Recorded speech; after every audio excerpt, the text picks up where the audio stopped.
Hello, you're watching special reports here on TVR World, coming to you live from the capital Jakarta, Indonesia, here on TVR World. I'm Rahmat Idris. And for the next couple of hours, we'll bring you the latest developments from Middle East pertaining to the escalating conflicts and tension between Iran and Israel, now that the United States has been included in the mix as well. So the world is currently waiting with bated breath. A lot of questions are abound in the air as to whether or not the recently announced ceasefire will take hold, and what will be the major repercussions of the nearly 2-week-long exchanges of missiles and strikes in between the two prominent nations in Middle East. We are going to tackle and deep dive into these matters by speaking to our very dependable, our very resourceful guest joining us for the program here on Special Reports. Allow me to introduce right next to me is the international relations experts of Universitas Indonesia, Sofwan Albana Khoy Ruzat. Mas Sofwan, thank you very much for joining us. It's a pleasure to see you again. My pleasure. And in the middle of our conversation table is the nuclear engineer. I can't believe I said this, but we are honored to be in the midst of a nuclear scientist and also a U.S. and global politics observer, Didin Nasiruddin. Padin, thank you so much for joining us. Thank you for having me. And at the end of our conversation table, a researcher from the Department of International Relations of CSIS. Always a pleasure to have you, Mas Muafa Karisma. Thank you so much. Thank you for having me. Happy to be here. Right, and before we deep dive into our conversations, we have first reports coming in to set the foundation to our special reports today. United States President Donald Trump has announced a complete and total ceasefire between Israel and Iran. However, both Israel and Iran have yet to respond to the ceasefire announcements, and this is pertaining to a couple of hours ago. While there is a good news on the immediate end of the war, both Israel and Iran continue to attack each other. And here are the latest developments from Iran and Israel war as reported by international news agencies. Take a look.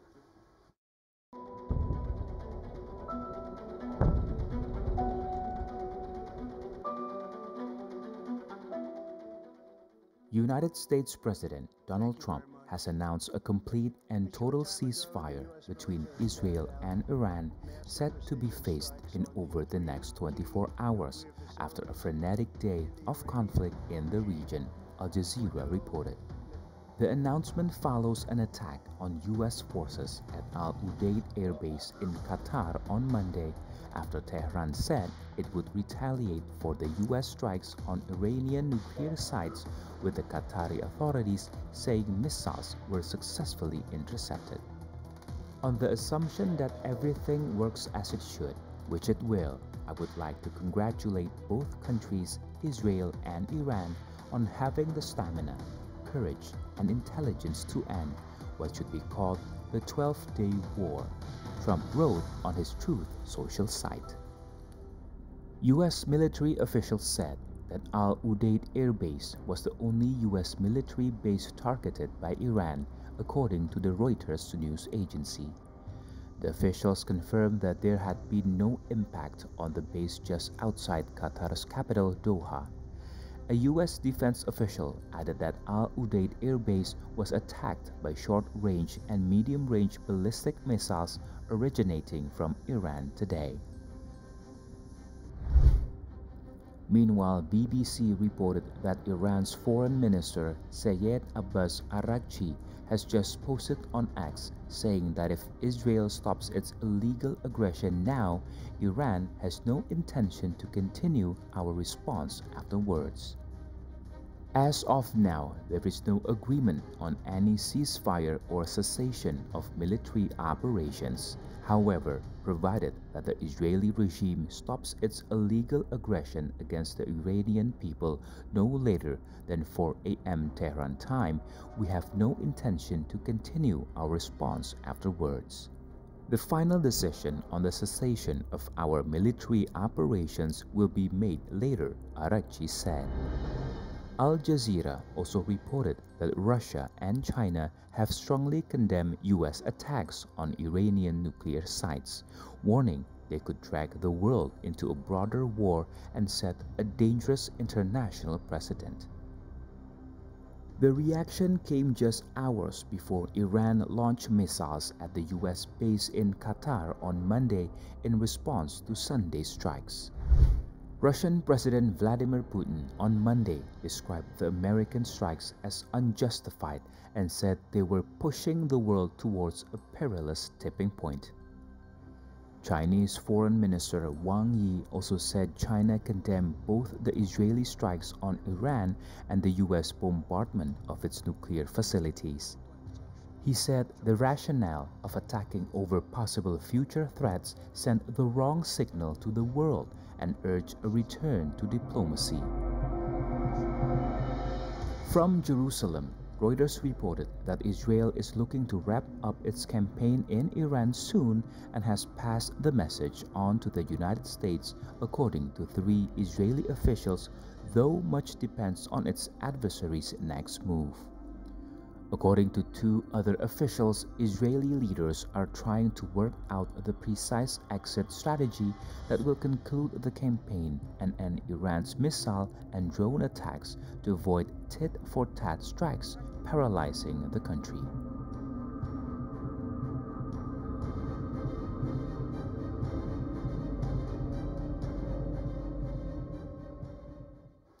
Well, there you have it, our latest edit to what's been transpiring in Middle East right now. But we need to update a few things from that very report because we put all of this together by midnight last night, and we believe by this morning we wake up to so many updates and notifications. First, the very strong posting on Truth Social by Donald Trump that there is a ceasefire agreed by both parties and not to be confirmed yet by any parties, but then by Israel, yes, they do.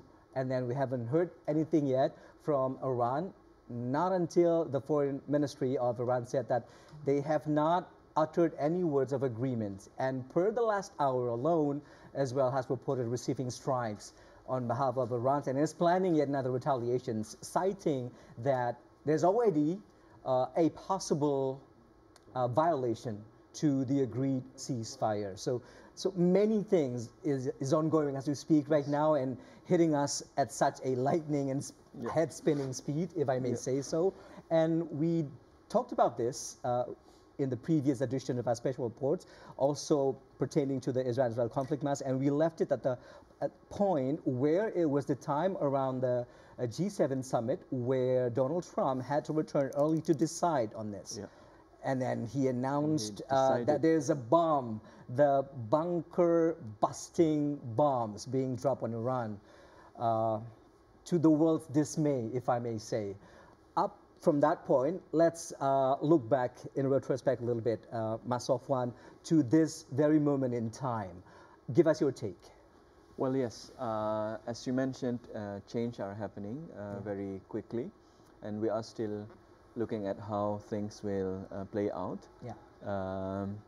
Especially because it is common in along this course of the conflict that when you are nearing the end of a prolonged conflict, usually the intensity of the attacks are increasing because they want to score higher points that they're increase all hot-headed at that very moment. I think it is more they are trying to increase their deterrence against the enemy.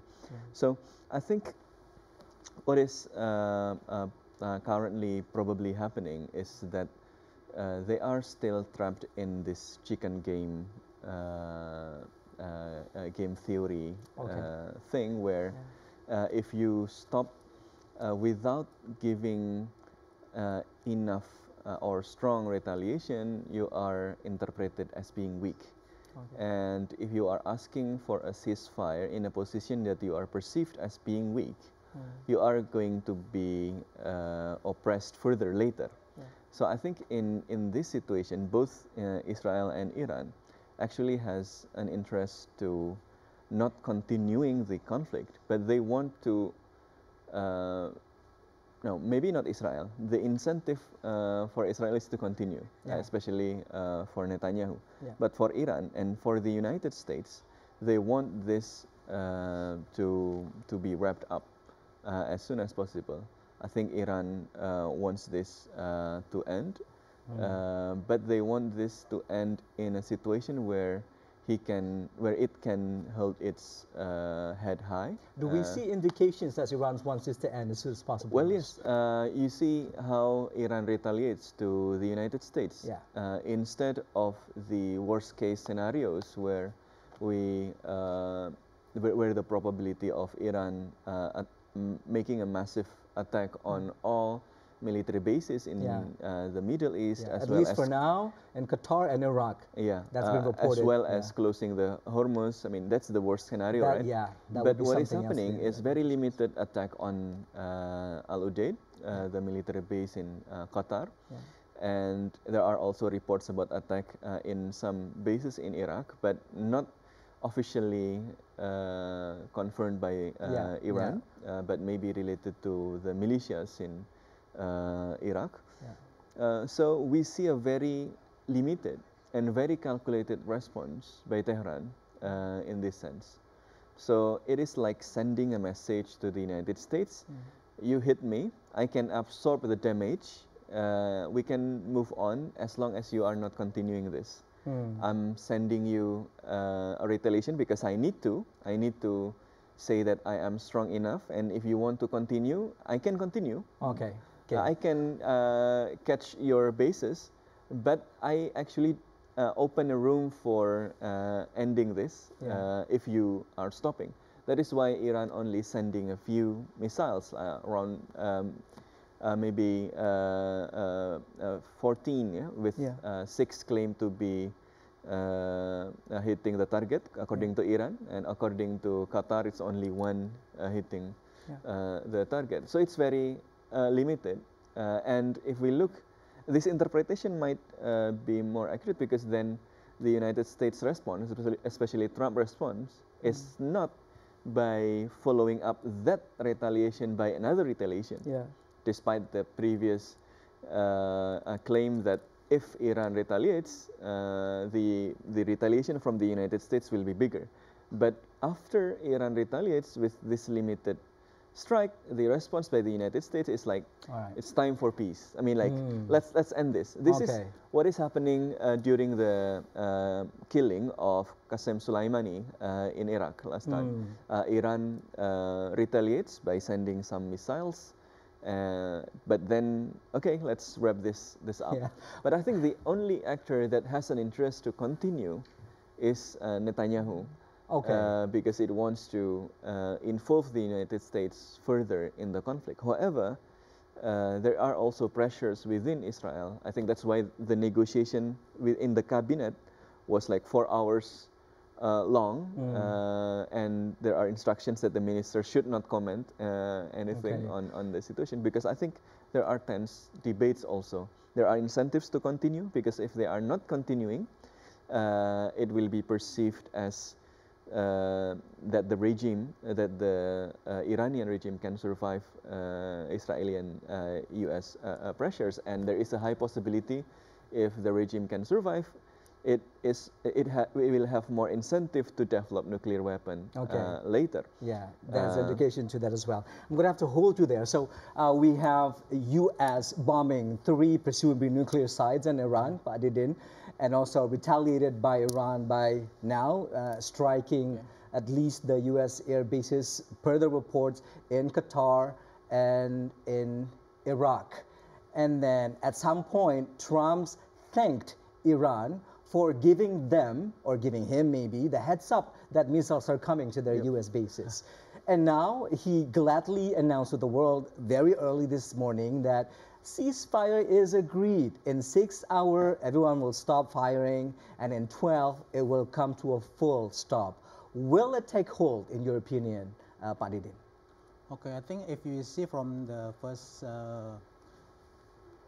happening before the attack, right? So that actually Iran wants a negotiation with the US. Some experts said that the negotiation proposed by the US actually is a diversion strategy to think that they won't be attacked by Israel.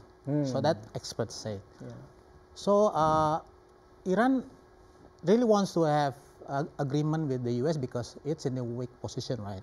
They were on their way to do so right before the attack from Israel, and then it was postponed. And some experts said it's a attacked. diversion from the U.S. Meaning that it's a decoy, meaning to think for the coming to think that they won't be attacked by Israel, but in fact, Israel attacked during the negotiation. Yeah. Talk about phase, timing right? there, That's Pak Didin, right. right? So actually, Iran was not ready with the attack because they thought that with the talk with the U.S., then won't be attacked by Israel, but it didn't happen.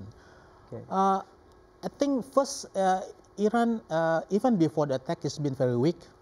Some experts said that Iran is like an octopus, the head of octopus, where the legs, Hamas, Hezbollah, Syria, Houthi has been severely damaged, right? All the allies. The allies, and also Iraq and others, so that they want peace, okay? And then so that Iran is the one who really want to ceasefire to take hold. But Israel, maybe not so much, but psychologically the Israelis quite disturbed by the missile attacks, right? Especially young people who haven't experienced wars before. So that I believe that it take hold. It depends on first Israel and the U.S. Israel maybe can do that by stopping supplying the interceptor or the weapons to Israel. Maybe that's can be like the U.S. way to make these fires stop. Yeah. All right, right. Well, Mas Wafa, we've received reports that Bibi Netanyahu has basically agreed to Trump's call for ceasefire. It's been reported in a lot of mainstream medias, and it's taken hold as well. However, from the half of the foreign minister of Iran has said that they have heard no words of agreement. Maybe there is by now, but we need to reconfirm that. And the latest that we've been talking about before we started the show, that there's been strikes inundating Tel Aviv. And it's been regarded as a violation already to the possibly, let's not violate it, Trump called ceasefire that's been put together by the U.S. since this morning. Where do we go from here? Is it still going to stand, and will Iran abide by it, or Israel? Because they've been known to violate ceasefires in the past. Right. Yeah. So I think we need to zoom out a bit from specific from the ceasefires, because I think we've got, at the very least in the last 3 days, we've got at least 5 talking points, right? Yeah. First is U.S. very attacked. Yeah. On the bombing of the 3 and Isfahans, right? Which is the manner of the attack and how it was conducted. And what justifies it. Yeah. That has repercussions, right? Yeah. That's a big repercussions outside of Iran, Israel, USA. Yeah. A second talking point is the Iranian response we have discussed, right? Yeah. How it was tempered. But again, if we zoom out from the ceasefire, we still don't know in the future and how tactically they've talked about this in the future. Of course, every party will want to talk to their domestic audience that they've won the war. For example, the Iranian state media says that they made the Americans begged for the ceasefire, right? That's what they said, to claim a bit of a victory for domestic audience as well. Israel will also claim that, you know, they're winning the war. They have already the air, air control, and no threats will come from Iran. They've succeeded with the objectives. So second is the Iranian response, right? Third is the ceasefire itself, which relates not just to the war, but also to dynamics in the U.S. About how it was declared, how dynamics in the Congress. Yeah, what's the nature of it? Why is it so sudden, like coming out of nowhere? Has phone calls been made, or of course, how did it come to be? So a lot of questions in the air. And of course it relates to Trump's coalition as well, because some of the Make America Great Again coalition, they don't really want anything to do with foreign war. So there's a bit of a split there as well. Yeah, and also quite with MIGA coming into picture. MIGA, right? MAGA. That's something else that's trending at the moment. Yeah. That's the third point. It's just mind-boggling. Fourth point is after ceasefire would be how Israel is handling this. If the sense from our 2 experts here is right, then I think probably there's a potential that they want to continue. Of course, I think Iran is running past them by declaring themselves that they want to accede by the ceasefire. Yeah. So I think the world will be a bit more careful in looking at the Israeli claims, because I think in the past hour they've already claimed that, like you said, some Iranian actions have violated the first 12 hours of the ceasefire, right? Yeah. And the fifth point that we'll talk about probably in the next 2 hours, also the future of NPT, multilateral order. How would that do with other parts of the region? And of course, the main talking points: what would regimes like Iran or probably other rule-bending regimes, I said, will see this occasion, and what would they think? Is diplomacy the way ahead, or should they, for example, continue to be transparent? Right. Iranian regime will also talk about this. What next? You said.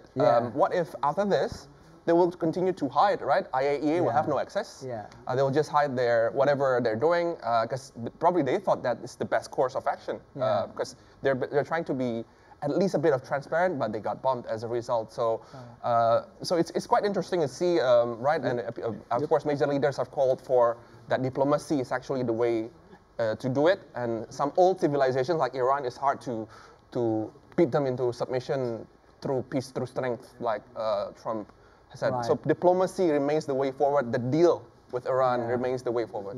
And not to mention the divisions within Iran itself, because there's this circulating speech on behalf of the exiled crown prince of Iran, who's calling for the current regime to just surrender and give opportunities. But that's something else entirely. We will unpack them lots. Thank you very much for pointing out those very important elements, Mas Wafa. We will unpack them one by one. But let's go over first to you from your deep analysis up to this point, Mas. How do you think the ceasefire agreement come to be that will really infuse confidence to the U.S., especially Trump's and his administrations, that it will stand, that we will have these parties abide by, not violate it, as with the symptoms that we are looking at as we speak right now?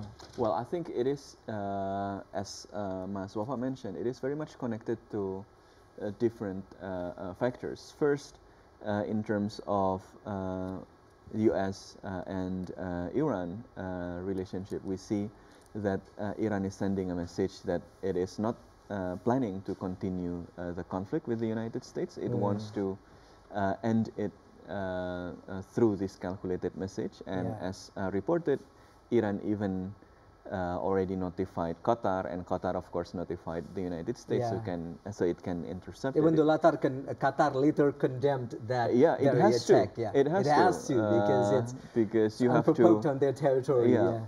So I think that shows that actually both Iran and the United States have the interest to wrap this up as soon as possible, as long as they get the strategic benefit and the public image benefit from it.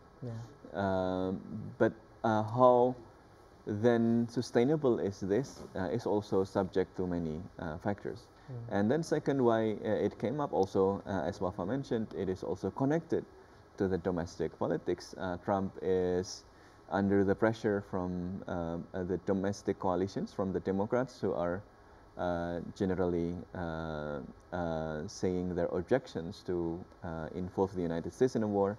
But at the same time also there are significant parts of the MAGA coalition which is actually have the tendency of isolationist policies and does not want to for the US to be involved in another foreign wars. And Trump actually promised no war. I mean, one of the campaign point during his presidential campaign is that the Trump presidency will not bring the United States into war, unlike if Kamala. I read about that. If you elect Kamala, they will go to war with Iran in 6 months, and he did it in 5.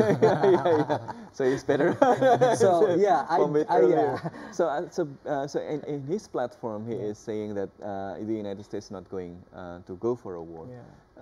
So I think this pressures creates the situation in which the United States wants to end this quickly, but with also political scores domestically as well as internationally. But to manage this is very difficult. Why Trump is confident, why he is announcing this unilaterally, I think Trump knows, really knows that U.S. involvement is important, especially for Israel. The main party of this conflict is Israel and Iran. And Israel cannot sustain its campaign against Iran without the participation of the United States. Yeah, they don't have the bombs, as you said. Yeah, but the United States was forced somehow to participate because of the special relations that the U.S. and Israel have, and because of the strong influence of Israel in the United States domestic politics through what is often called as the Israeli lobby, as Mearsheimer said. So the U.S., so I imagine the situation Trump is in is that he wants to show that he is loyal enough to Israel, but he at the same time does not want to be dragged too much. So he bombed once and hope that it's... Yeah, which is mind-boggling at that point, Mas. You don't want to get involved militarily, we thought, and then he bombed the 3 nuclear sites. Yeah, that's why he... What's the calculation The calculation is that he bombed significant enough, and then it erased the formal justification for U.S. involvement, the threat of nuclear Iran, which was the official reason of Israel to attack Iran. The United States can say to Israel that now you are safe, and you are safe. You do not need me to help you to fight a war against Iran. At the same time, it can also argue to the domestic audience that I do my responsibility. I do what other presidents do not dare to do. But let's end it here. And I think Iran sees that calculation, and that's why the response is also very much calculated, opening the room for Trump to do this and then declaring the ceasefire. So I think the response will be on how both will respond, how Israel and Iran will respond to this. Right. Will Israel, for example, follow Trump's order to stop the violence, or Israel sees that there is already a point of no return? There is no, maybe the imminent threat of nuclear is not there, but maybe Israel wants more than that. Maybe Israel wants a regime change or a regime collapse, and he wants to push that to end the Iranian threat once and for all. But to do that, it needs U.S. approval. It needs U.S. involvement. But Trump already signaled that U.S. does not want. But in the Iran side, will Iran trust Trump? Trump already sent signals for negotiation and peace several times, but every time Trump sent a signal that there are potentials for peace, suddenly the U.S. acts differently.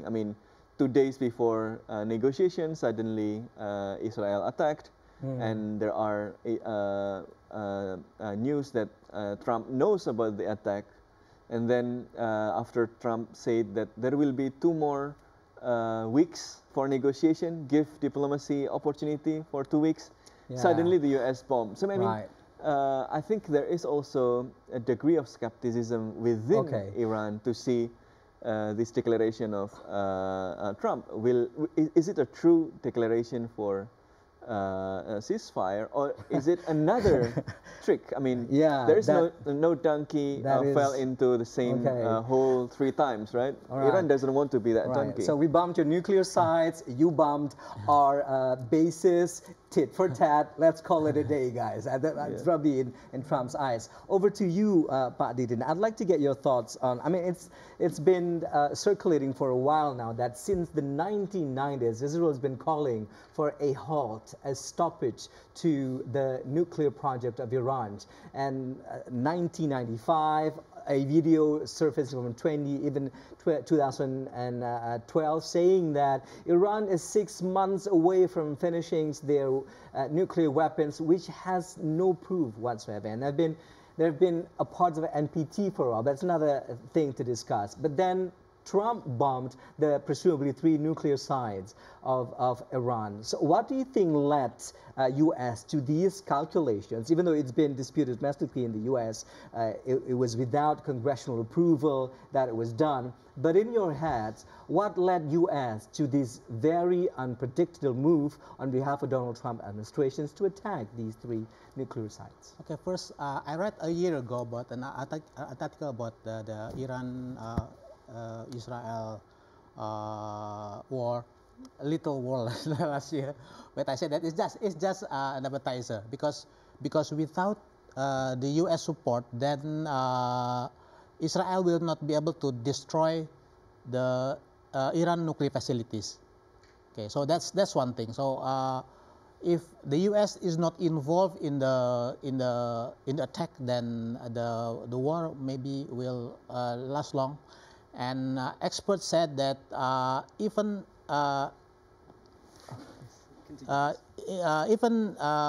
the U.S. Actually has been discussing with Israel about the attack. So the U.S. knows about the attack from the start. So that's one thing. And the second, Trump really wants to end the war immediately because in the U.S. the situation is politically, Trump is not in thus bad far, shape. the optics has not been on his side, because the polls shows that Trump is really bad in the economy, immigration. He is in underwater in the polls, and also in the economy, immigration and inflation, right?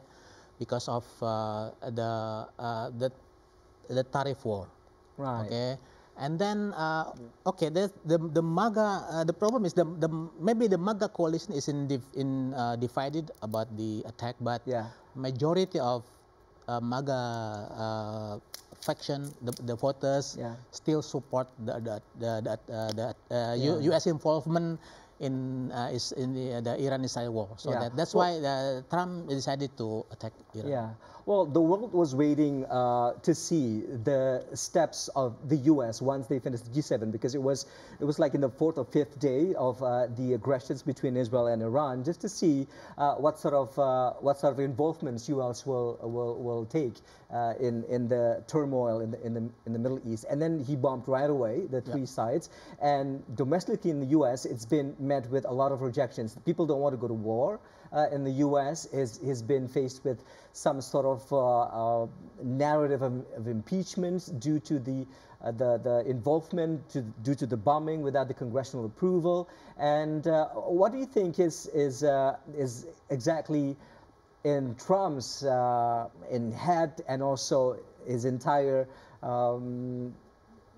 group of people working for him, making this decision for him as well, that led to the fact that this is okay for the U.S. to take that sort of stance in the Middle East affair? Is it all to win more favors from Benjamin Netanyahu, or what's at stake here? First, Trump does not care about public as a whole. He only care about he never does. He never does. He only think about his supporters, right? So that's one thing.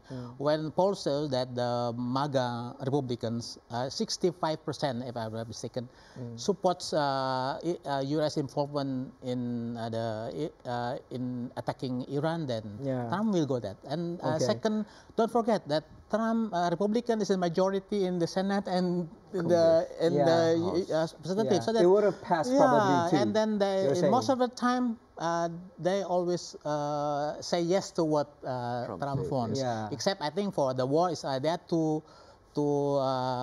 representative, that is Marjorie Greene from Georgia and Thomas Massie from Kentucky, but still majority of the House Representatives still support, because still has a majority in the House. So that's I think. Your thoughts on this, as well?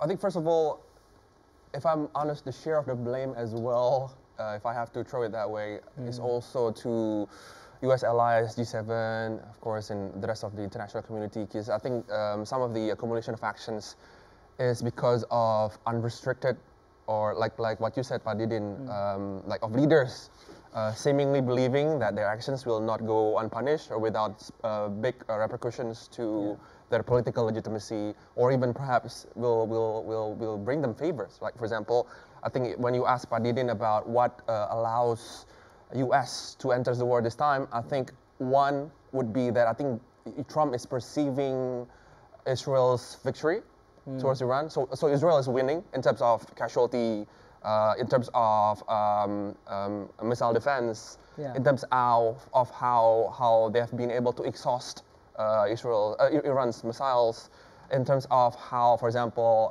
Iran's supersonic missiles have not done any significant damage, even though they've hit, right? So in terms of air control as well, they're winning, right?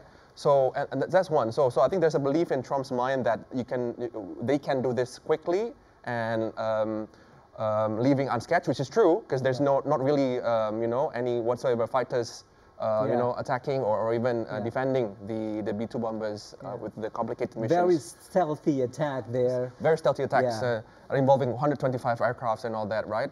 So there's not really any defensive actions from Tehran. And of course, like what we've discussed domestically as well, there has not been enough, I guess, public debate with regards to Trump's foreign policy in the Middle East that has made him to take a step back, right? And in fact, probably like what we've said, probably the prompts came from outside rather than from inside the country, right? I think Trump has shifted his perspective. First, he said to Israel that he needs time and please don't disrupt me because I have some diplomatic consultation with Iran.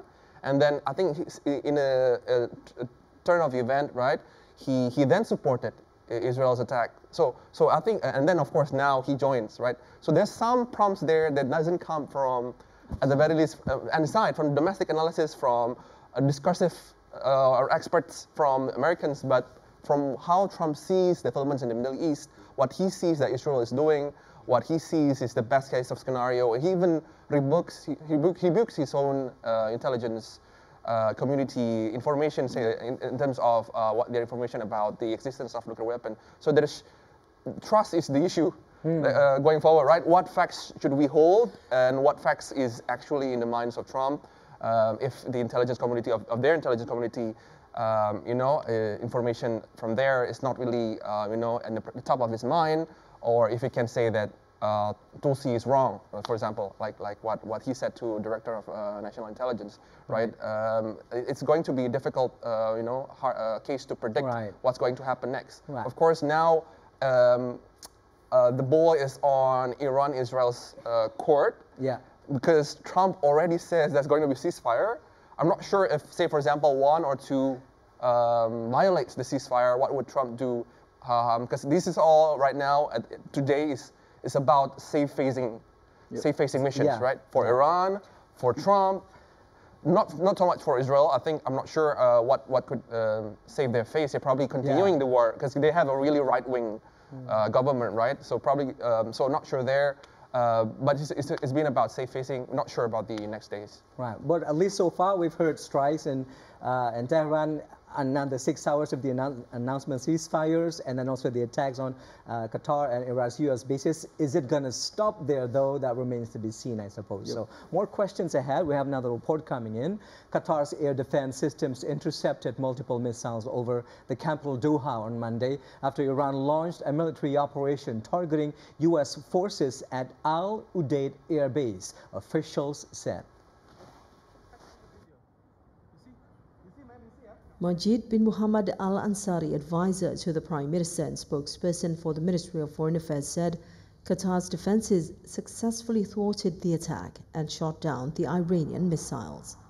In a statement, Iran's Islamic Revolutionary Guard Corps, or IRGC, said it had launched a missile campaign dubbed the Annunciation of Victory, targeting U.S. military bases in both Iraq and Qatar. The IRGC described Al Udeid as the headquarters of the U.S. Air Force and the largest strategic asset of the U.S. Army in West Asia. Iran will not leave any attack on its territorial integrity, sovereignty and national security unanswered under any circumstances, the IRGC added in the statement. Airspace over Qatar and the neighboring United Arab Emirates was closed ahead of the attacks. Qatar says no casualties were caused in the Iranian attacks. And we're going to take a quick break here on Special Reports. When we return, we'll bring you more exciting conversations on the latest developments from Middle East and a live report from the airport here in Jakarta. We're expecting some fellow Indonesian diaspora returning from Iran. When we return, stay with us until then.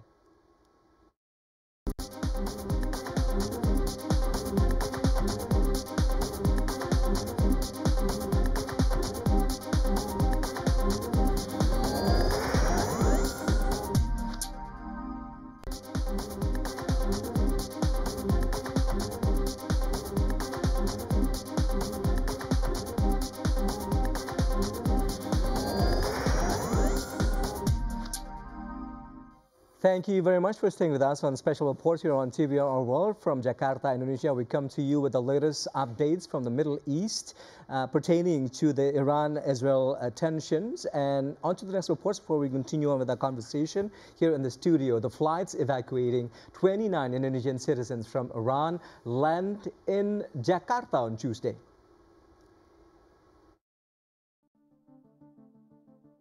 The Foreign Ministry says that the Indonesian nationals have left Iran using land routes via Azerbaijan border, then to the Azerbaijani capital Baku before leaving for Indonesia. The evacuees in the first batch traveled 16 hours using 4 buses and cars. After spending the night in Baku, they returned home on 3 commercial flights on June 23. Indonesia has ordered the evacuation of its citizens following the escalation of conflict between Iran and Israel since June the 13th. The Foreign Affairs Ministry mentions there are around 250 Indonesians in the city of Qom who are reluctant to leave Iran as they feel safe. However, the ministry remains alert to face possible conflict escalation. The Indonesian government emphasizes that the safety of Indonesian citizens is the top priority in this situation. Let's go over to our guest of the program again. Pak Didin, I'd like to go over to you first. That was the visuals from, I guess if not the first batch of repatriations from Iran back to Indonesia. How do you think of the efforts on behalf of our government in terms of safeguarding Indonesian diaspora in Iran as the turmoil unfolds in the region?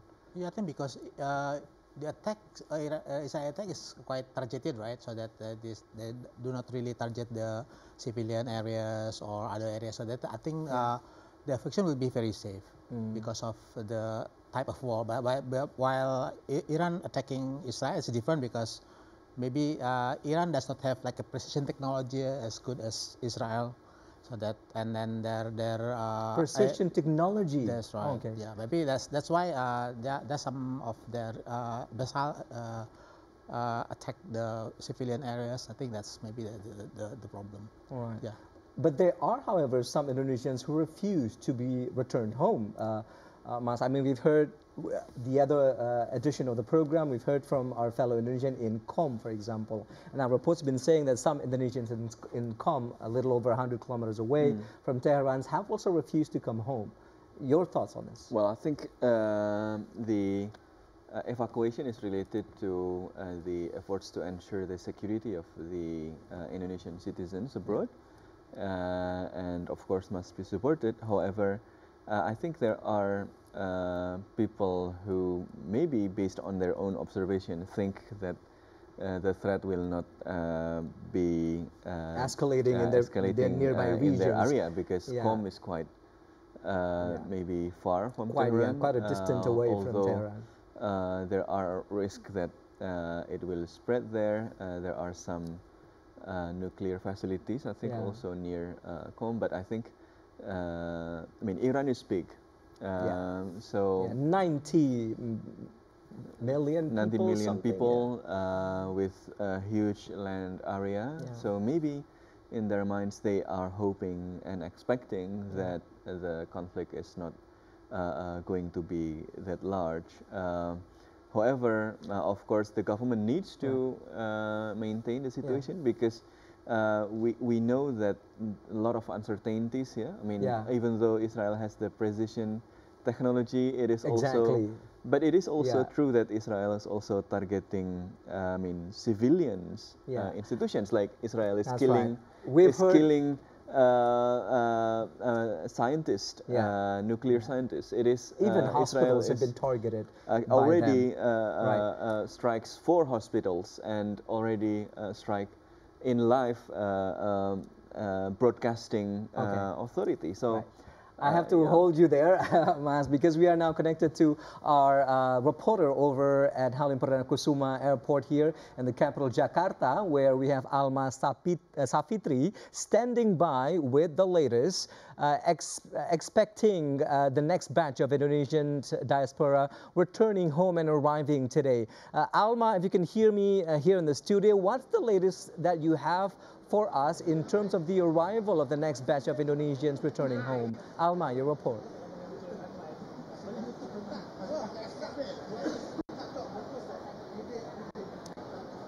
Yes, Rahmat reporting live from Terminal 3, Soekarno-Hatta International Airport. Evacuation for the first batch of more than 10 Indonesian citizens from Iran went smoothly. They arrived at 5 p.m. Western Indonesia time aboard Turkish Airlines flight TK56 after experiencing a delay due to a missile attack on Al Udeid United States Air Base in Qatar, which led to Qatar closing its airspace and diverting all flights. But all evacuated are in good health. But Rahmat, as you can see behind me, all media and all people here still waiting for 10 Indonesian citizens to come out together with the director for the protection of Indonesian citizens from the Ministry of Foreign Affairs, Mr. Judah Nugraha.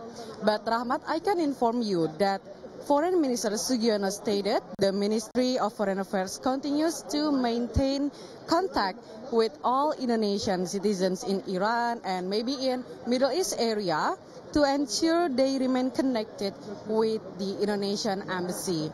Meanwhile, the National Armed Forces headquarters has deployed 34 personnel to support the evacuation of Indonesians from Iran and Israel. But earlier, Minister of Foreign Affairs Sugiono expressed gratitude to Azerbaijani government for its support in evacuating Indonesians from Iran. Minister Sugiono also conveyed his appreciation during a bilateral meeting with Azerbaijani Foreign Minister Ceyhun Bayramov in Istanbul, Turkey on June 21st and June 22nd. According to a statement issued by the Ministry of Foreign Affairs on Monday, which is yesterday, the evacuation was carried out as a precaution amid escalating tensions in Iran following Israeli attacks. But the Ministry of Foreign Affairs and Indonesian representative in the Middle East area continue to monitor the situation following escalating conflict between Israel, Iran, and the United States. And the ministry urged Indonesians currently in the Middle East to remain vigilant, stay updated on latest security situation, and follow guidelines from local authorities, avoid locations related to conflicting countries, and limit not essential travel. So we will keep the update for you, Rahmat. Just stay with us. Alma and camera person Iqbal reporting for TVRI World. Back to studio. All right, Alma Safitri and Iqbal there reporting live from Soekarno-Hatta International Airport. Thank you very much for the report, Alma, and we hope to hear more from you soon once all of the Indonesian diasporas are exiting the immigration process. Hopefully, by the time you can get something from Mr. Judah Nugraha, the Director of Indonesian Protections Abroad, can say something for us. Please have it air for us if you can. So thank you very much, Alma and Iqbal over at the airport again. All right.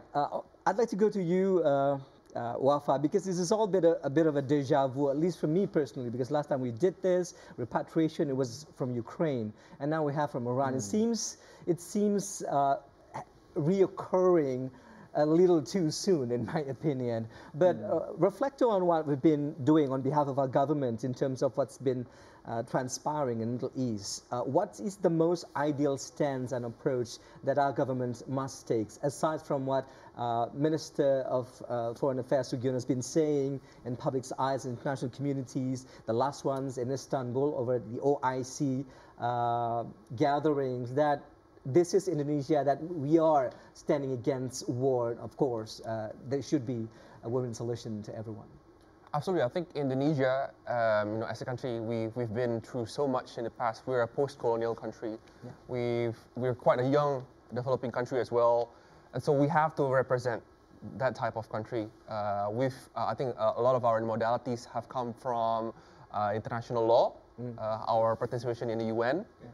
UN Charter, in peacekeeping, for example, and of course in UN international law like UNCLOS. Yeah. So I think we have to be that voice in the world right now who actually champions strict standard of international law, that is, adhering to the right international law without, differentiating between which countries where the wars are right now, whether it's Ukraine, whether it's South China Sea, whether it's now, of course, there's going to be future conflicts after this, and of course now is in Israel, Palestine, and then Israeli-Iran war. I think that language of international law is the best that we can give, and we have to do this in every situation. On behalf of our nation. On behalf of our nations, yes. And that very wording brings me to my next question to you, adhering to the international law, because that's something that has been violated at one time too many in the past few years by one common denominator. First was by Russia, and now the common denominator is Israel. And just to quote what Iran has been saying is that the UN Charter has been violated, and we are standing for the defense of our country from all of these attacks and aggressions coming in to our country. So give us your take at this point in time. Why does it seem that all of these, I mean, we assume it's the strongest ever when hundreds upon hundreds of countries have agreed on a certain charter, but one country can just go unscathed and uncriminalized for doing what they've been doing in the past couple of years? Right, of course. So, of course, the very article that every country will cite will be Article 51 of the UN Charter. This would be because of the very language that it was written with right for self-defense, right? Yeah. To defend the country, or for a collective defense as well. It's been used for different reasons in interpreting the and of course it has been used before as well for doing preemptive attacks. Yeah. When threats was rising from a country, then a country, because of that article, feels that they have a right for self-defense by doing a preemptive attack against that rising threat, right? The point now, without UN mandate. Yeah. Without UN mandate, because the very intro for that article was whatever in a casual language, whatever that was agreed in the UN does not affect the right for countries to defend itself, right? But the thing is, of course, here's the debate, right? Yeah. Is the threat really there? Has it materialized? Yeah. And that's the debate here. Is 3 weeks, 1 year, 6 months from acquiring nuclear weapons, is that a threat? A material threat? Yeah. Nuclear weapons is not here yet. Yeah. Right? They're never materialized. Never materialized. Yeah. IAEA says that yes, because of activities and undeclared sites of the Iranian, and of course the existence of some 400 kilograms enriched uranium that's up to 60%. That was a technical away from 90%. So there have been reports of undeclared sites on behalf of IAEA. Yes. Oh, okay. Yes, but that I didn't know. Okay. Of course, right. but violators of international law.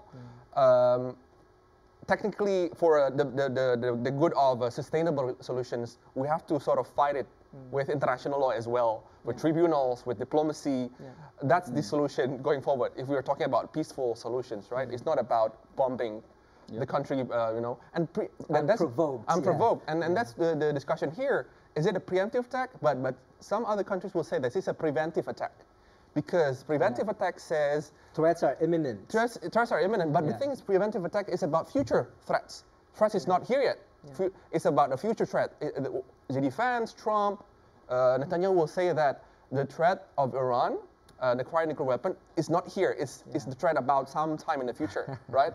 Is that a clear justification under international law to attack a country, right? When diplomacy is available.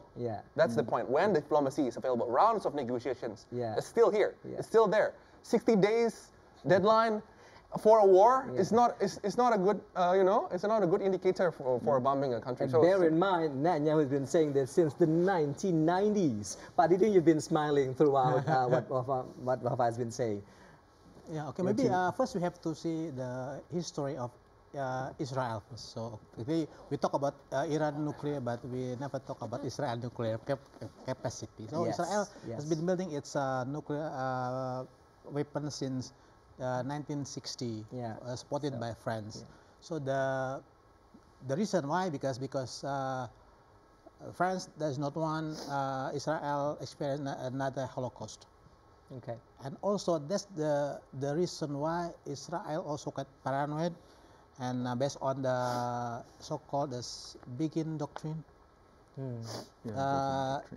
Israel will always try to destroy any country hostile to Israel. If they start to build nuclear capacity, that's why no other countries should eclipse Israel's power. If the country is hostile towards Israel, that's why it attacked Iraq, right? And then Syria, a nuclear reactor in the past, and then now Iran is just a matter of time, right? When the other Iran's allies have been weakened, then it's the time to attack Iran. So I think that's the reason behind Israel attacks against Iran's nuclear facility. So that's they don't think much about international law. They think about their safety, about the other Holocaust. Right. So that's at least maybe that's Israel's excuse to attack Iran. Well, this is definitely something that we've touched a little bit on, Mas Sofwan, in our previous editions of the special reports, also pertaining to this escalating conflict. The fact that Israel does not want to be eclipsed in terms of military might, if we may say, and I don't know if it even justifies that I can have it, but you can't if you're stronger than me and you're up against me. So give us your 2 cents on this again. Well, yes, I think that's pretty much related to the fact that Israel is a settler colonial entity established amidst already established population. So there are, of course, rejections to the projects that is already identified by studies even by the British government before during the mandate, also by the United States when sending some commissions for truth finding that the project, the Zionist project, could not be carried out without violence. And that is the reality that is happening since 1940s and even before. The establishment of Israel was accompanied by the displacement of thousands of Palestinians. If we know Gaza was composed of refugee camps. That is why we know like Sujaya. Those are refugee camps for people who were expelled from their homes previously in the area that is now under Israeli occupation. So because it is established through violence, it can only maintain its presence through violence. And to have the freedom to ensure that you have the ability to inflict violence against others, you need to be militarily superior, and you need a diplomatic support for that. That is why U.S. support is pretty much consequential for Israel. Here, I mean, then I think this is the crucial thing is then I would like to second what Wafa mentioned, Mas Wafa mentioned, that for Indonesia, I think the most important thing is then to ensure that international law and international order is applied consistently. Especially you mentioned about the deja vu about what is happening in Ukraine and then in Palestine and then in Iran. I think that is pretty much illustrating the symptoms of a dying international order. I mean, because the shift in the global distribution of powers, the major powers are seeing that there are opportunities to gain more, and I think when we let this happen, when we let international order to die out, multilateralism to die out, international law to die out, it will only accelerate the transition towards what we call and the birth of chaos of the hegemonic war. I mean, I think it is in the interest of Indonesia and other countries as well, including the big powers, to ensure that international law is adhered to.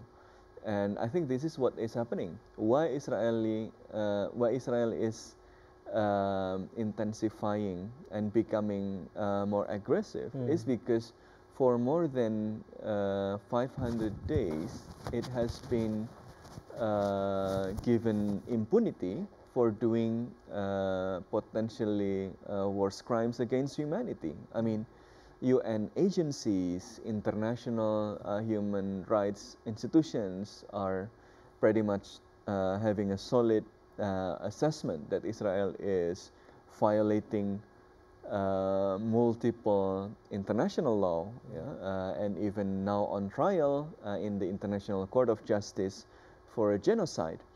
But the most powerful states, including the United States, the G7, are giving the free pass card to Israel. And supplying them with what they need to go on. Yes, and even supplying them with weapons. If you can starve children without repercussions, if you can kill people with impunity, I mean, not just starve them, they kill them right away on sight. I mean, there are no pressure for you to break another international law. I mean, if you can go away with genocide, why should we think about aggression? I mean, well, even though, I mean, people are debating about whether this is a preemptive strike or preventive strike or any strike. I mean, Israel, I mean, maybe doesn't really care, even if it is not a preemptive strike. I have the power now. I have the backing of the United States, and this is the best opportunity to eliminate potential threat. Because as Pak Didi mentioned, I mean, Iran is attacked not because, I mean, it's the other way around. It is not attacked because it has a nuclear weapon. It is attacked because it is in the weakest position today, and it is, I mean, at least in the perception of Israel. So it is the time, it's the window of opportunity to end the Iranian threat once and for all. So I think that's the strategic logic of Israel. But Israel could not sustain this without the support of the United States. So I think the message that Indonesia should send now is that the major powers should be responsible actors. I mean, because if you let actors which you consider as ally to breach international law, to go beyond what is already arranged in international law, including breaking the NPT, etc., it will have bad repercussions also for you. For example, if the United States and Israel can then attack Iranian nuclear facilities, which is under the inspection of the International Atomic Energy Agency under the NPT mechanisms, of course, people who have aspirations for nuclear will think that maybe it is not good to join the NPT. Maybe diplomacy is not the way. Yeah. Maybe I will just do what the North Koreans do. Right. I mean, look at Ukraine. It gave up the nuclear and then it is attacked. Yeah. Look at Iran. It is joining the NPT and then being attacked. Yeah. So they're probably going to build ones but anyway then after look, being attacked. And then look at the North Incentivize Korea. them, yeah. I mean, however, yeah. how to say, unique is the government. I mean, nobody attacks North Korea. Yeah. The NATO and the United States are also still thinking to attack Russia because Russia has nuclear. I mean, Right. so if the great powers who always say about the importance of international order are acting inconsistently, it will be at their own detriment. It will bite them in the tail later. It will come back to them. Okay. Now, we are going to take a quick break, but right after that, I'd like to go to you, Pak Didin, to explore more of the one entity that we've been touching bits by bits throughout our conversation, which is the agency that holds the regulations, the umbrella over it all, the International Atomic Energy Agency. Later on, I'd like to get your insights on the NPT as well. And we're going to take a short break right here on Special Report. Do stay with us.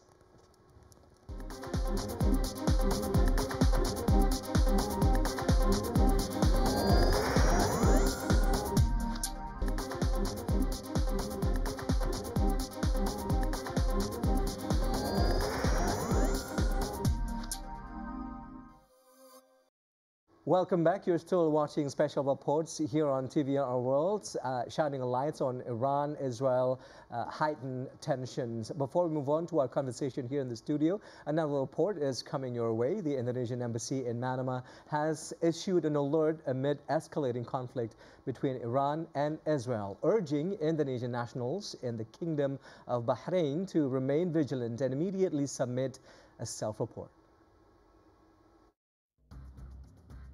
The embassy suggests in its social media account that Indonesian citizens submit their self-report through the Foreign Ministry's official website www.peduliwni.kemlu.go.id. For Indonesians are also encouraged to follow updates from both the embassy and the authorities of Bahrain to stay informed. They are advised to prepare essential documents such as their passport, central population registry, work contract, and download the government of Bahrain's MyGov app on their cell phones. Indonesia's requiring consular service can visit the embassy between 9 a.m. and 12 noon local time or contact hotline numbers available. The Iran-Israel conflict escalated after Tel Aviv launched attacks on Tehran nuclear sites and military facilities on June 13th, killing 400 people, including military officials and nuclear scientists. Iran has retaliated with missile attacks on Israel, while the United States has also launched strikes on Iran's nuclear facilities. All right, I'd like to go over to our nuclear scientists seated amongst us today. Pak Didin, from a nuclear engineering perspective, I mentioned this earlier and we also briefly touched upon it, the very pertinent agency that has this umbrella regulations in the form of the Non-Proliferation Treaty. But before we touch on that, I'd like to talk about the agency itself, because it is it sees memberships of hundreds of countries that has the potential of managing their uranium resources, potentially either for energy, for peaceful purposes, or to be weapons. So talk us through about the capacity of the so-called International Atomic Energy Agency and its authority to sort of regulates countries which has the potentials of developing their nuclear capacity. Okay, if we see the organization, I think it's very similar to association, right? Yeah. Meaning that every country that has that developed nuclear can join the organization. But the problem is, if we see association like in Indonesia have like Gaikindo or Indocom, what's the IT association, for example. Right. Actually, they are like a union of competing companies, right? So like IAEA is actually organization among competing countries in developing nuclear. So some of them, for example, they act like a spy. So some people, Iran, for example, suspected that some of the I personally actually there's the Israeli spies that wants to know about the Iran's nuclear capabilities, for example. Yeah. So I think that's the issue. And the second is that maybe like there is like for example, there's a concern among some in some countries, for example, why Israel is led to have its own nuclear capacity uncontrolled, and why there are and they've been very ambiguous about that's right. possessions Yeah, of the nuclear so that maybe that's the issue. So they set the rules, but some of them do not really commit to the rules. Some so still it is have not their own legally binding. Yeah, they still their own secret project, for example, Well, that is unknown by others. It is legally binding if you are binding yourself to it. So the International Atomic Energy Agency is the primary institution in which the Non-Proliferation Treaty is then implemented. What is the Non-Proliferation Treaty is related to the risk, the horror of the potential of a nuclear war during the Cold War. So during the Cold War, I mean, the Second World War ended partially also with the world witnessing a new terrifying technology which can kill huge numbers of people with a single blast, with which is decades happening of in aftermath. Hiroshima and Nagasaki. And after witnessing the power of atomic bomb, of course, countries are racing to build one.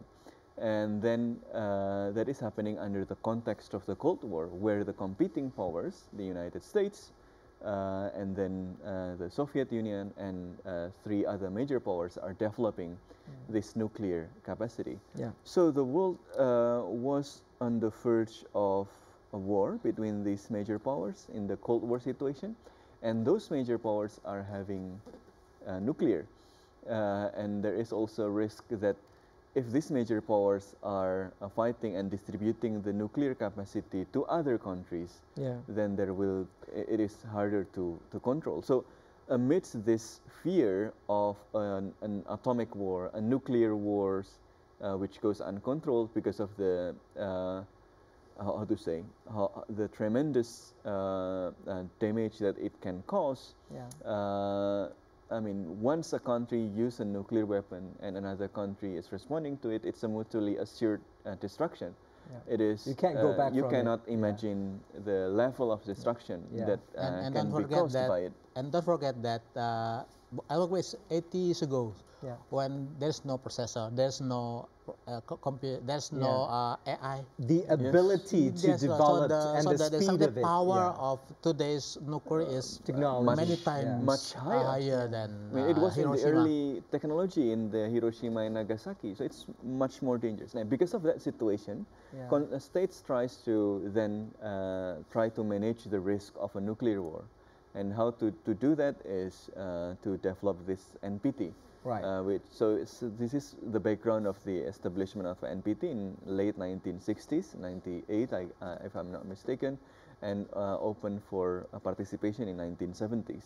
Since then, countries are joining for the NPT, and I think Indonesia was, Indonesia and the newly independent countries, the Asian African countries, are among the primary force which argues for the importance of managing or stopping the proliferation of nuclear.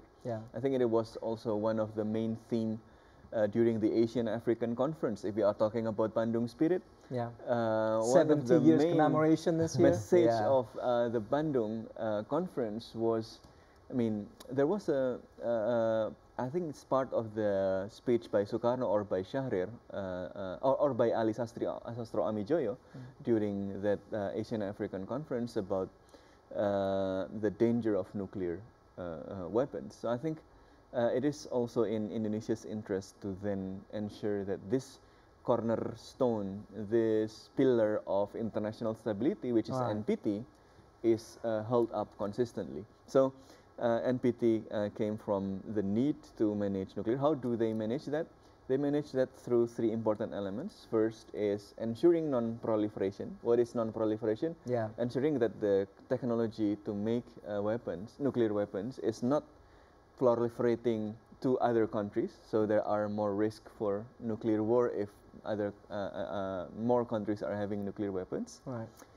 Second is disarmament. Those who already have nuclear weapons are, how to say, convinced to give up their existing nuclear weapons. And third is support for peaceful purposes of nuclear technology. So these are the three pillars of the NPT. This is why, for example, the International Atomic Energy Agency supervise the nuclear development in Iran because Iran signed to NPT. I mean, it is agreeing for not developing a nuclear weapon, so that means the non-proliferation element. But it is also then the support for the civilian use, non-military use of nuclear weapons. So this is where the problem then lies with the attack towards the nuclear facilities, because then it actually breach the NPTs, because then it will delegitimize the NPT. You join the NPT, you should have, I mean, you are monitored, but at the same time, you have the right to develop your nuclear for peaceful purposes. Okay. Mas Wafa, over to you now. Correct me if I'm wrong. Over 190 countries are signatories to the Non-Proliferation Treaty, or the so-called NPT, as was explained by Mas Sofwan, which includes Iran, of course. And there has been regular inspections on behalf of IAEA to ensure that they abide by the treaty. And then it was attacked. The three nuclear sites were attacked by the U.S. Iran called it as a pure, blatant violation to the NPT. And there's been stories and questions whether or not, based on these attacks, Iran will pull out of it. Your thoughts? Yeah, I think that's a very likely scenario. So first of all, I think the three pillars have been mentioned: safeguard, disarmament, and peaceful uses of nuclear.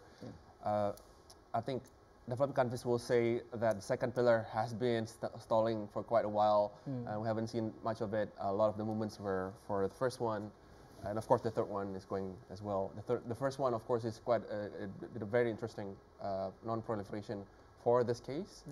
And especially IAEA plays a crucial role to ensure safeguard, to ensure that every country who is pursuing a pathway for nuclear energy and nuclear reactor for, say, for example, for research and for energy purposes, abide by the safeguard, abide by the security standards, and you know, a percentage of the enrichment as well. That includes that, and that includes regular inspections by IAEA, communication with the IAEA inspectors, and a week. And surprisingly, of course, the interesting part: the three facilities that was attacked, three of them were the ones that IAEA can have access to, right? Inspectors. There are other undeclared sites that, of course, is subject to the report of the IAEA. And some of the widely cited data of this 400 kilograms equaling to 9 atomic bombs, 400 kilograms, 60% enriched uraniums have been moved elsewhere prior to the bunker-busting bombs attacks. That's the issue, and that was the claim now. But I think I've seen a report as well that the crucial thing is a week before Israel's attack, IAEA inspector can still see the 400 kilogram. Right. So they can still see, and that's why there's a report for it, right? Now, in the future, we don't know if even the IAEA inspector can actually go in the country and see the stuff and ensure that. Exactly, and there is this emergency hearing of IAEA, it was yesterday, 2 days ago, and there's been the head of the IAEA has been saying that we at this point we cannot tell the level of the severity of the damage to these 3 nuclear attack sites, and the map's been showing only holes. US said it's a bunker busting. It goes 30 meters deep before it explodes. It cannot be analyzed from just the surface. And we talked about this earlier. Didn't give us your take on this. How would really ascertain the positions of Iran within the NPT agreements, and what move should it next take as a part of this nuclear regulations? Yeah, I think by building its nuclear facility for weapon, then I believe that Iran already violated the NPT, right? Yeah. And then, but the problem is maybe in Iran's point of view that if Israel can build its nuclear arsenal, why can't we? Maybe that's the logic. That's why that's always been the questions in everyone's mind. That's why it's if you can have it, why can't we have it? So the same. Everyone should be allowed to develop their technology for a good purpose. And secondly, the uranium enrichment is just something because building a nuclear weapon is not an easy thing. Because well, you should know as a nuclear scientist. For example, Iran has like 60% enriched uranium, right? But the good weapon, nuclear weapon, is minimum 80%, like the one used of Hiroshima. So that's one thing. And that was in 1940s. It's 80 years ago. Actually, maybe with today's technology, 60% is good enough. Maybe the damage capacity is still better than those explode in 1945. But the step toward building nuclear weapons still long way to go. And then it itself said that still 3 years for Iran to be able to have the capacity to build a decent nuclear weapons. Well, at what stage is it considered threatening for a country to have the nuclear weapons capacity? I mean, there's been reports 400 kilograms at 60% enrichment. Yeah, if we refer to what happens in 80 years ago, so the little boy, the atomic bomb exploded for Hiroshima. It's the uranium content is around 64 kilograms. If we use the same amount of uranium in today's technology, then at least Iran can get maybe how many? Six nuclear weapons. Although the enrichment is slower, but with 80 years technology development, as I said before, that the explosion maybe will be more serious than 80 years ago. Right. So, I think a lot of discussions about this capacity or how close is Iran to nuclear bomb is important, but it is secondary to what is more fundamental, which is the potential, the perception of threat coming from Israel towards Iran. So, we often understand threat as capacity times intent. So if you have the capacity and you have the intent, then you can be a threat. Israel is perceiving the intent part as certain, that Iran has the intent to destroy Israel, while the capacity aspect is questionable. It is safer in terms of security calculation to ensure that it never reach the capacity times intent as a threat. So I think the key is all of these actors, as long as they begin the relationship with their neighboring countries with insecurity, conflicts will always arise. So I think it is key for Israel, Iran, everyone, particularly Israel, to change their way of interacting with the neighbors as well as managing the state. I think maybe related to, I mean, its historical, its history, its foundational history, which is often connected to Holocaust, which is then becoming a national myth of Israel and its nature of relying on military dominance. It is also becoming a very insecure entity, inside and outside. It perceives that all countries surrounding it are trying to throw it to the sea, and it perceives even the Arab population as a potential threat. That is why, and even as a demographic threat. That is why Israel is continuing to, for example, the policy of expanding settlements in the West Bank. Against the ruling by the advisory opinion by the International Court of Justice, against the ruling of the United Nations. As long as Israel is not reforming itself and changing the way it sees itself and it sees its own population and how it sees the neighboring countries, it will forever sees the neighbors as a threat. It will not end with Iran, even if Iran ends.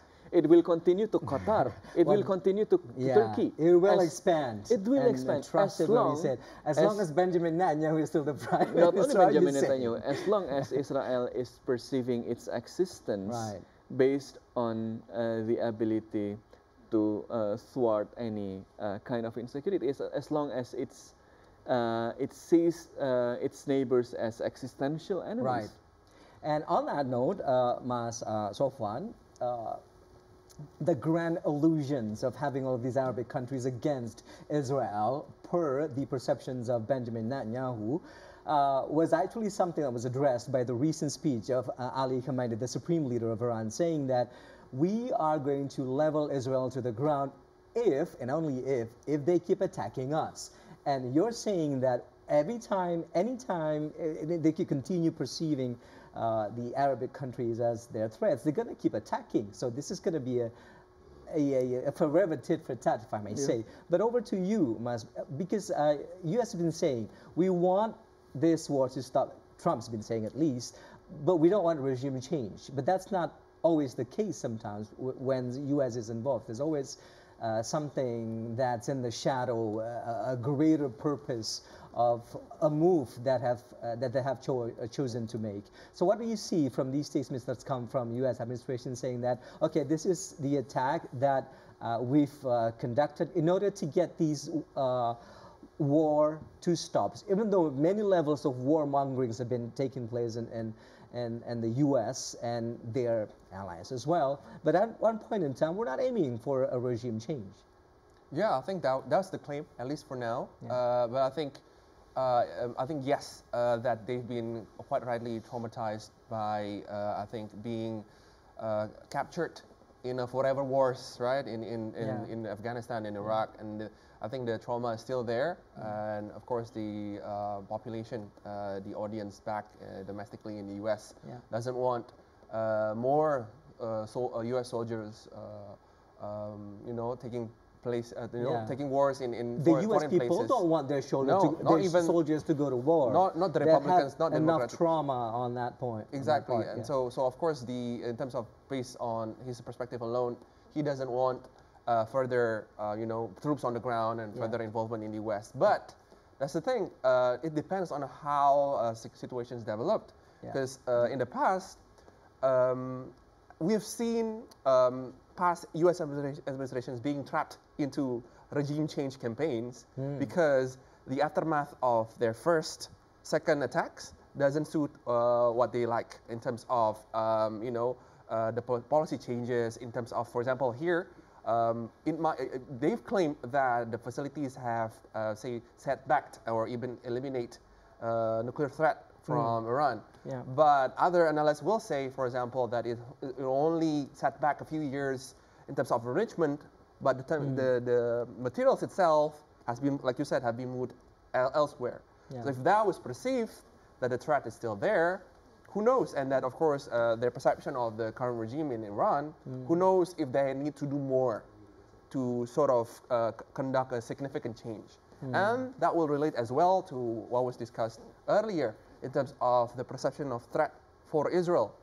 How much offensive, realist lenses that they're adopting in terms of securing their safety, right? And of course, how much is this being heard by American politicians who will frame that Israel is a tiny dot among the seas of Arab states, right? They're so tiny, they're so weak, they're so vulnerable. But their chokehold on the U.S. is something out of our grasp. And on the flip side, they're a superpower. They're a regional superpower.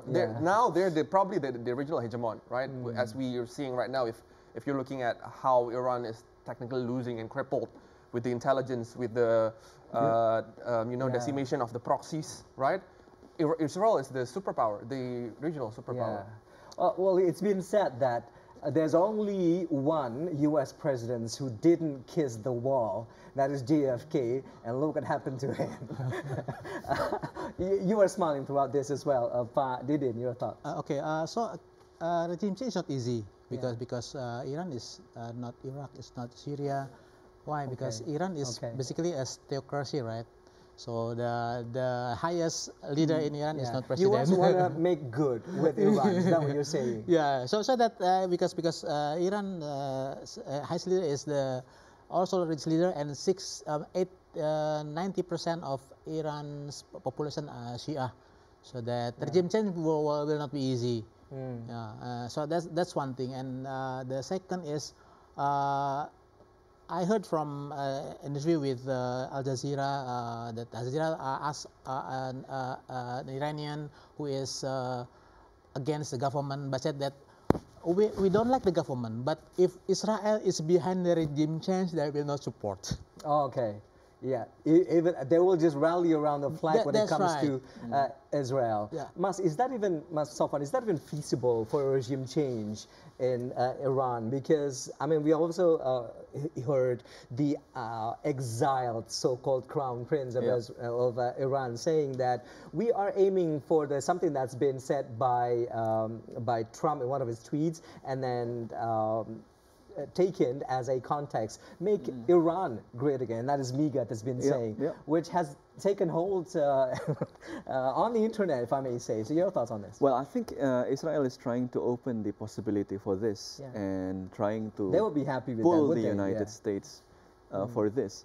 But I think, again, it is related to the Israeli threat perception that their own survival, their very survival, is pretty much connected to their ability to ensure that they are militarily superior against any countries that have negative position towards them, or at least they have to ensure that other countries are not having the neither capability or intent to destroy Israel. So you can destroy the capability through military superiority. You can try to destroy the intent through ensuring that the new regime is friendly towards you or your friends. So I think there are this thinking in the Israeli policy circles that really think that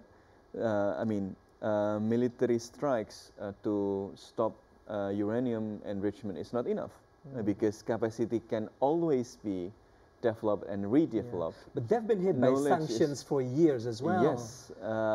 So the best way to end this threat once and for all is to ensure that there is a new regime which is friendlier towards Israel. And I think Israel will pursue this if the situation is conducive towards that. I mean, that is why I think there are actors who are already taking the opportunity for this.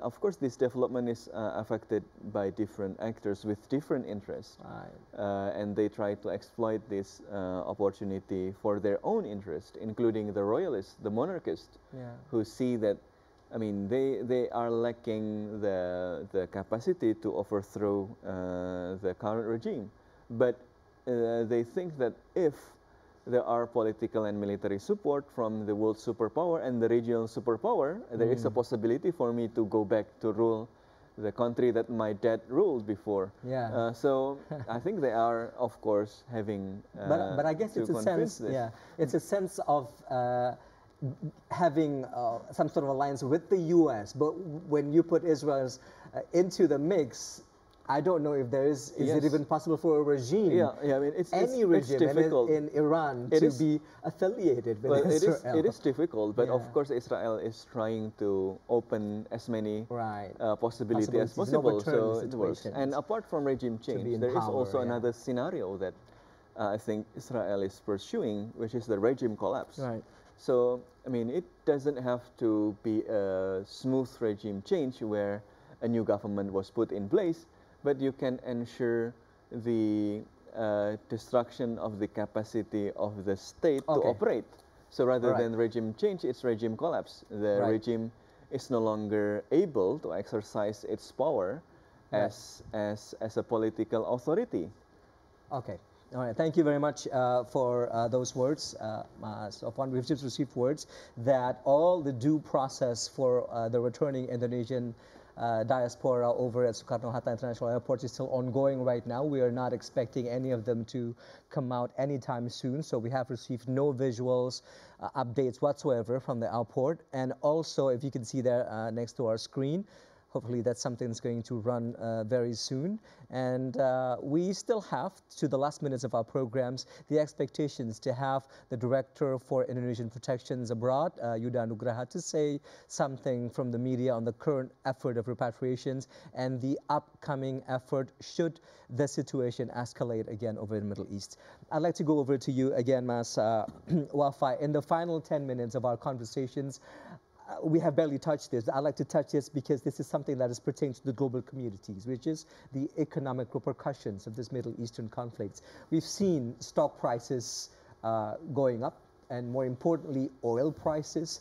And just recently, like a day or two before the ceasefire was announced, this very morning, the Parliament of Iran has agreed on the closure of the Hormuz Strait, which is almost a quarter distributions of world oil is going through the straits. Walk us through as what we might expect in terms of economic downturn for the worldwide global communities when it comes to this.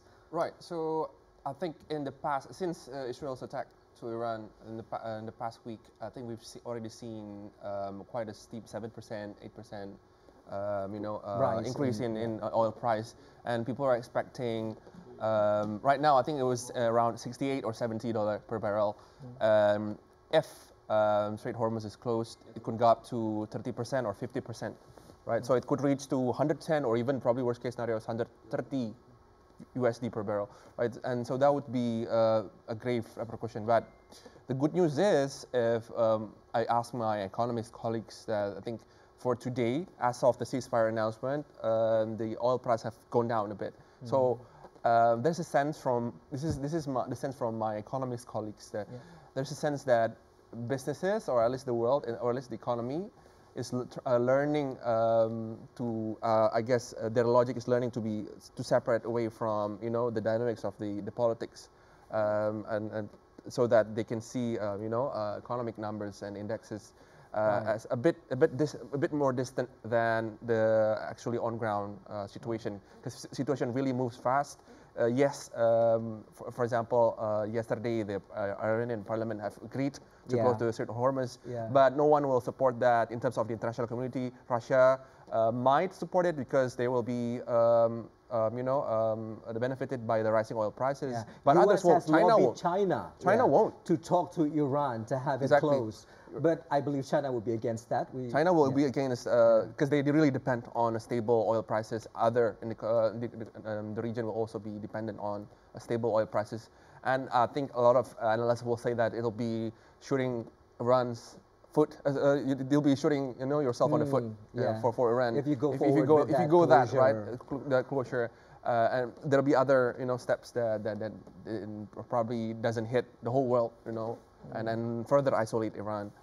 Now that they have a bit of a upwind in terms of the strategic narrative, right? Because they're being seen as the victim in the latest chapters. It's so hard, of course, to solely defend Iran in itself, because of course Iran as a country also have some violations of so it's a difficult thing to discuss this, but we need to unravel the situations based on the gravest situations and violations first. Dire situation. It's a dire situation, and then we can question the violations to IAEA and NPT that Iran has organized. But I think the conflict between Israel and Iran takes the first priority. But at this point in time, it would not be a wise decision to go forward with the closure.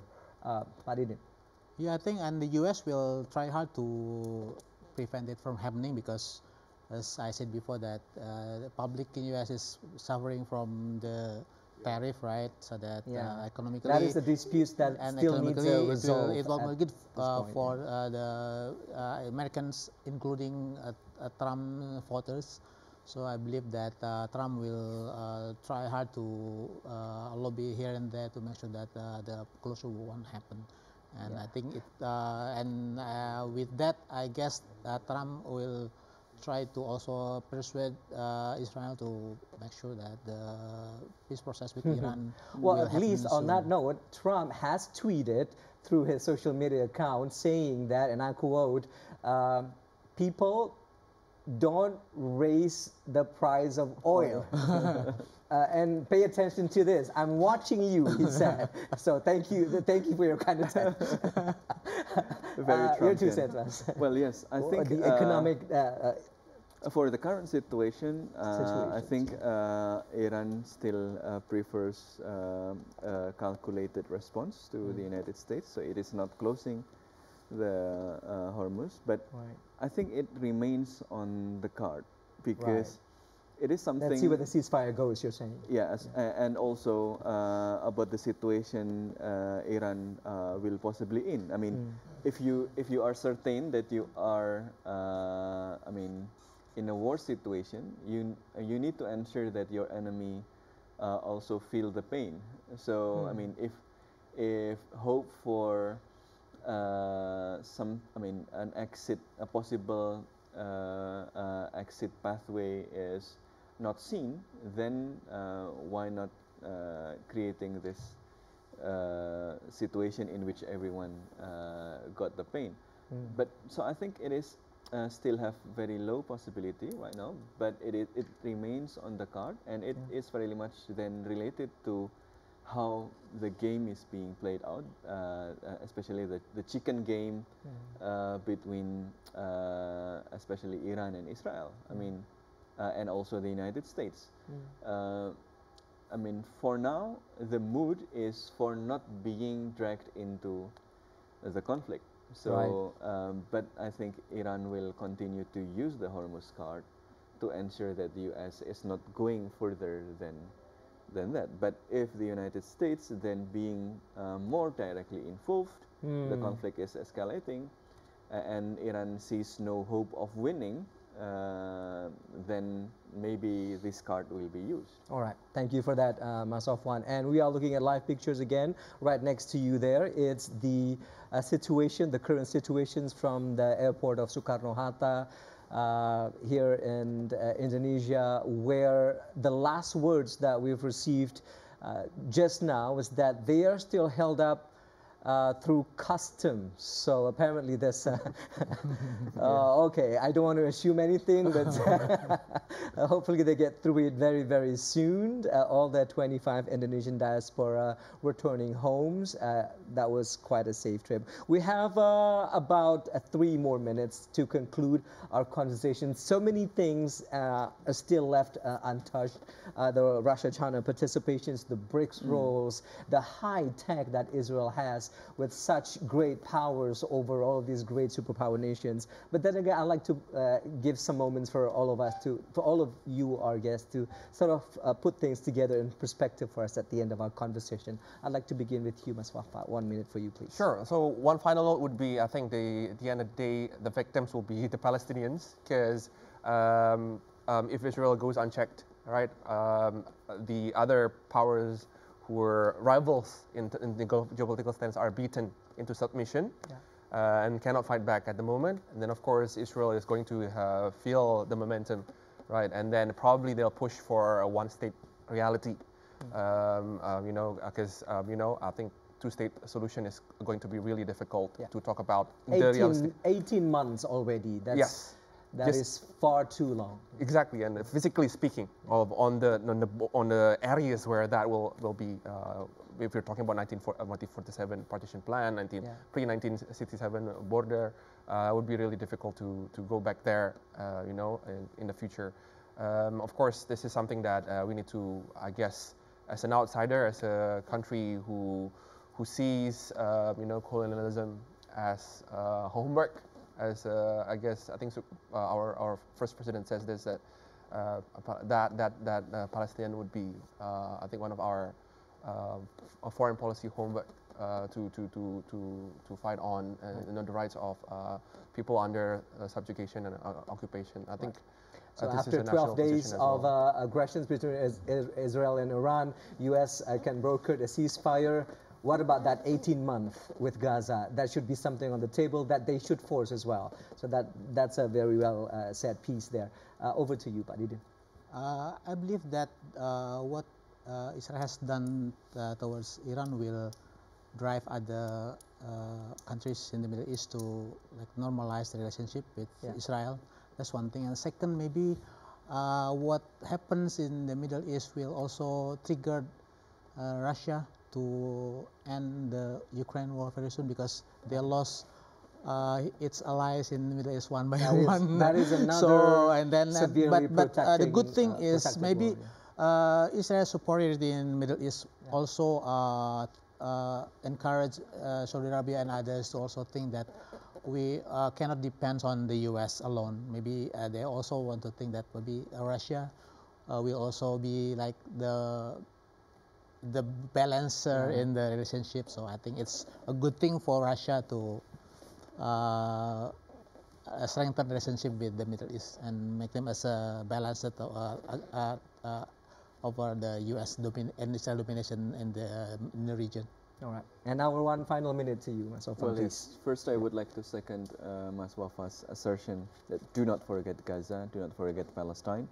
While we are talking about the conflict between Iran and Israel, Gaza continues to receive oppressions. I mean, every day we heard news about tens and even hundreds of Palestinians are killed in the so-called Gaza Humanitarian Foundation aid mechanism, which is established by Israel. We also still see how starvation is used as a weapon, which is a blatant breach against international law. We are still seeing how the war even creates a more coffer for Israel to conduct its humanitarian crimes. So I think first it is important to step up pressures towards Israel. If it's not enough already from all different parts of the world, these pressures. Yes, and demand for international to be implemented fairly.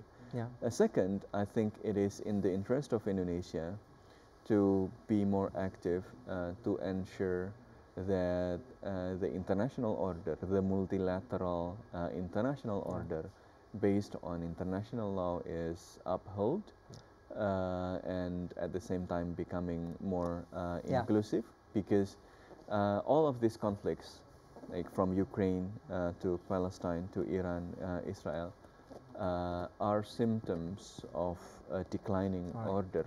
And if we just observe and wait, we will see how this crumbling order will also affect us. If we just watch and observe how international law and international institutions are unable to do a thing to Russia and Ukraine, to Gaza, to situation in the Middle East, we are going to be condemned to be unable to do anything when bad things happen in South China Sea or in Taiwan.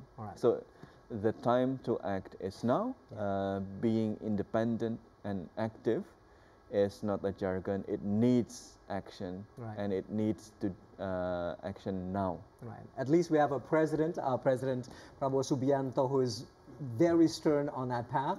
One of his first words at the G20 summit in Rio de Janeiro, I was there by his side saying that we are going to put Palestine on the table for all of these leaders to talk about. So, and with that, we have to close our conversations right here for the special reports. I'd like to extend my gratitude to all of you. First, here we have our international relations experts of Universitas Indonesia, Shofwan Al-Bana Hoiruzat, and also nuclear engineer, U.S. and global politic observer, Didin Nasiruddin, and also researcher of Department of International Relations of CSIS, M. Wafa Karisma. Thank you all so much for your insights and making the time for TVR World. Thank you very much. Pleasure to be here. And that is the end of our program here on TVR World, the special reports on rising tensions between Iran and Israel. I'm Rahmat Idris from Jakarta, Indonesia. Thank you so much for watching. Bye-bye.